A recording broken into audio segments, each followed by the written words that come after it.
अब आम आदमी सोचता है कि ऑयल महंगा होने से सिर्फ पेट्रोल डीजल महंगा होगा, लेकिन दोस्तों असली चेन रिएक्शन उससे कहीं बड़ा होता है। डीजल महंगा मतलब हर कंस्ट्रक्शन मटेरियल की ट्रांसपोर्टेशन कॉस्ट बढ़ गई। सीमेंट फैक्ट्री से लेकर स्टील प्लांट तक ट्रांसपोर्टेशन कॉस्ट ऊपर चली गई। गैस महंगी मतलब tiles, sanitary fittings, paints, glass panels, PVC pipe, waterproofing, chemicals और मॉड्यूलर किचन मटेरियल सबकी मैन्युफैक्चरिंग कॉस्ट बढ़ गई।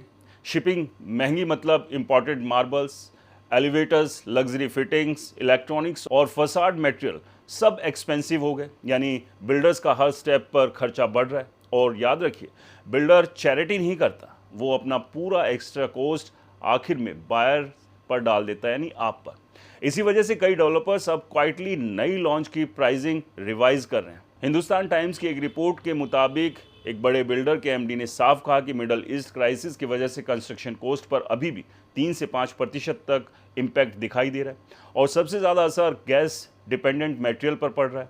अब अगर आप सोचिए कि सिर्फ लग्जरी प्रोजेक्ट पर असर पड़ेगा, तो ऐसा बिल्कुल नहीं है। असली इम्पैक्ट मिडिल क्लास हाउसिंग पर भी पड़ सकता है, क्योंकि अफोर्डेबल और मिड सेगमेंट प्रोजेक्ट में मार्जिन सबसे कम होता है। लग्जरी बिल्डर फिर भी प्राइस बढ़ाकर कॉस्ट रिकवर कर सकता है, लेकिन मिड इनकम हाउसिंग में बायर पहले ही ईएमआई प्रेशर से जूझ रहा है।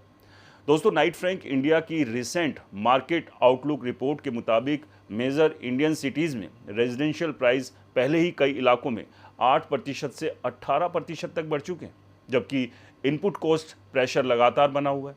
यही वजह है कि बिल्डर अब नई लॉन्चेस डिले कर रहे हैं या फेज वाइज कंस्ट्रक्शन मॉडल पर जा रहे हैं, ताकि अचानक बढ़ती लागत का रिस्क कम किया जा सके।